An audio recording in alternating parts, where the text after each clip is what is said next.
নির্বাচনের আগে টানা আন্দোলন, হরতাল, অবরোধ আর অসহযোগের কর্মসূচি নিয়ে মাঠে থাকা বিএনপি ভোটের পর অনেকটাই নীরব। তবে নির্বাচন ও সংসদ বাতিলের দাবিতে নতুন করে চলতি সপ্তাহে কালো পতাকা মিছিল করেছে দলটি। সরকারের পদত্যাগের দাবি নিয়ে সামনে কেমন কর্মসূচি আসবে তা নিয়ে জল্পনা কল্পনা রয়েছে খোদ দলটির ভেতরেই। নেতারা বলছেন শিগগিরই আসবে নতুন কর্মসূচি, আবারও তৃণমূলের জন্য নতুন স্বপ্ন। সরকার পতনের আন্দোলনের নতুন কৌশল নিয়ে মাঠে থাকার কথা বলছেন তারা। হতাশা নয়, এক দফা দাবি আদায়ে নতুন উদ্যমে আন্দোলনের মাঠে নামতে চান বিএনপি তৃণমূল নেতারা। তারা বলছেন চূড়ান্ত আন্দোলনে কেন্দ্রীয় অনেক নেতা অনুপস্থিত থাকলেও জনগণের শক্তিতে বিজয় আসবেই, আর পুনঃপ্রতিষ্ঠার আন্দোলন শান্তিপূর্ণভাবে চলবে বলে জানিয়েছেন বিএনপি স্থায়ী কমিটির সদস্য ডক্টর আব্দুল মঈন খান। আরো খবর জানতে আমাদের ইউটিউব চ্যানেলে সাবস্ক্রাইব করুন এবং বেল বাটনে ক্লিক করে অ্যাক্টিভ থাকুন। আবারও হাজির হয়ে গেলাম নতুন একটি আপডেট বাংলা নিউজ নিয়ে।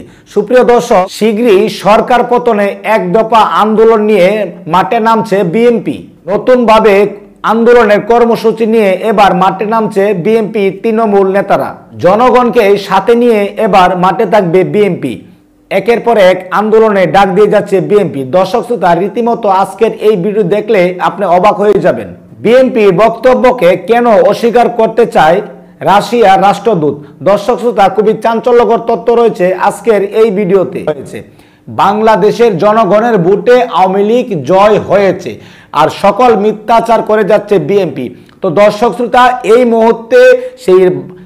মুহূর্তে রাশিয়া রাষ্ট্রদূতকে কঠিনভাবে ধুয়ে দিলেন। দর্শক শ্রোতা, সেই ভিডিওটি রয়েছে আজকের এই ভিডিওতে, প্রমাণ সহকারে দেখবেন। তো আমরা সেই ভিডিওতে চলে যাব। সেই ভিডিওতে যাওয়ার আগে সবার প্রতি ছোট্ট একটি রিকোয়েস্ট থাকবে, আপনি যদি আমাদের এই চ্যানেলে নতুন ভিউয়ার্স হয়ে থাকেন, দয়া করে প্রতিদিন সবার আগে আপডেট নিউজগুলো পেতে আমাদের এই চ্যানেলটি সাবস্ক্রাইব করে রাখুন ও কষ্ট করে ভিডিওটি একটু শেয়ার করে দিন। একটি লাইক দিয়ে দেখতে থাকুন সম্পূর্ণ ভিডিওটি। আন্দোলন যার ধারাবাহিকতা চলছে নির্বাচন পরবর্তী সময়েও। তৃণমূল নেতারা বলছেন কেন্দ্রীয় নেতাদের অনুপস্থিতি অতীতেও যেমন কোনো সংকট তৈরি করেনি, ভবিষ্যতেও করবে না। জনগণই তাদের শক্তির মূল উৎস। গুম, খুন, হত্যা, মামলা, হামলা এ সকল এড়িয়ে আমরা মনে করি যে আত্মগোপনে থেকে যে যতটুকু নির্দেশনা দিতে পেরেছে তাতে আমরা সন্তুষ্ট।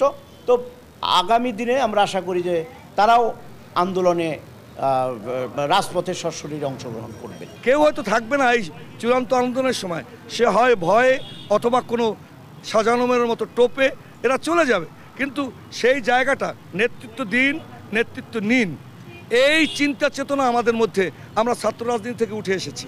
জেলার দায়িত্বপ্রাপ্ত নেতাদের দাবি, গণতন্ত্র পুনঃপ্রতিষ্ঠার আন্দোলনে নতুন উদ্যমে রাজপথে নামার জন্য প্রস্তুত নেতাকর্মীরা। আন্দোলন সংগ্রাম একটি সময়ের ব্যাপার, যে কোনো সময় যে কোনো ভাবে মন নিতে পারে, কখন কি হবে এটা কিন্তু বলা মুশকিল। এই সরকারও কিন্তু দুশ্চিন্তায় আছে। আমাদের হাইকমান্ডের সিদ্ধান্তের পরে ওনারা যা বলবে আমাদের তৃণমূল নেতাকর্মী প্রস্তুত এই যে কোনো আন্দোলন সংগ্রামে তারা হাজির হতে এবং মোকাবেলা করার জন্য। দেশে গণতন্ত্র ফিরিয়ে আনার প্রত্যাশা পূরণ না হলেও হতাশ হওয়ার কিছু নেই উল্লেখ করে বিএনপির স্থায়ী কমিটির সদস্য ডক্টর আব্দুল মঈন খান বলছেন, ৭ জানুয়ারি আন্দোলনের একটি পর্যায় শেষে শুরু হয়েছে আরেকটি পর্যায়। আমরা নিরস্ত্র মানুষকে নিয়ে আমরা আন্দোলন করছি। আমাদের শক্তি হচ্ছে জনগণ, আর সরকারের শক্তি হচ্ছে বুলেট রাইফেল, পুলিশের ব্যাটন, জুলুম, অত্যাচার। কাজেই সেই সমস্ত বাস্তবতা বিবেচনায় আমরা চিন্তা ভাবনা করে যেভাবে আগামীতে এদেশে গণতন্ত্র পুনরুদ্ধারের আন্দোলন আমরা অব্যাহত রাখতে পারি সেই বিষয়গুলো গভীরভাবে চিন্তা করেই আগামী কর্মসূচিগুলো দিচ্ছি। আমরা কিন্তু কোনো সংঘাত সৃষ্টি করে আমরা আন্দোলনে যাব না, এটাই আমাদের সিদ্ধান্ত। এটা খুব ইন্টারেস্টিং, এটাও আপনারা উত্তর দিতে পারেন। বিএনপির অভিযোগ অস্বীকার করলেন রাশিয়ার রাষ্ট্রদূত। আচ্ছা, বিএনপির অভিযোগটা কি ছিল? বিএনপির অভিযোগটা ছিল যে বিএনপির স্থায়ী কমিটির সদস্য গয়েশ্বরচন্দ্র রায় শনিবার অভিযোগ করেছেন যে ৭ই জানুয়ারির প্রশ্নবিদ্ধ নির্বাচনের মাধ্যমে গঠিত সরকার জনগণের নয়, এটি ভারত, চীন ও রাশিয়ার।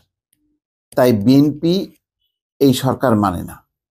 রাষ্ট্রদূত মন্টিটস্কি বলছেন যে নির্বাচন বা বাংলাদেশের অভ্যন্তরীণ কোনো বিষয়েই হস্তক্ষেপ বা নাক গলায়নি রাশিয়া।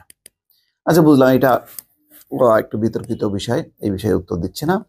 এখন ঘটনাটা বলি।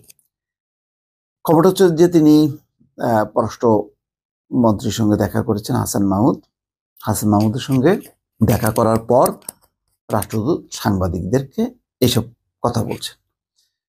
আচ্ছা, এই খবরে বলা হচ্ছে যে সদ্য সমাপ্ত দ্বাদশ জাতীয় সংসদ নির্বাচনে রাশিয়ার ভূমিকা নিয়ে বিএনপির অভিযোগ নাকচ করলেন ঢাকায় নিযুক্ত দেশটির রাষ্ট্রদূত আলেকজান্ডার মন্টিটস্কি। এই ধরনের অভিযোগকে পুরোপুরি অসত্য এবং বিভ্রান্তিকর আখ্যা দিয়ে রাশিয়ার দূত বলেন, বাংলাদেশের জনগণের ভোটেই আওয়ামী লীগ নির্বাচনে জয় পেয়েছে।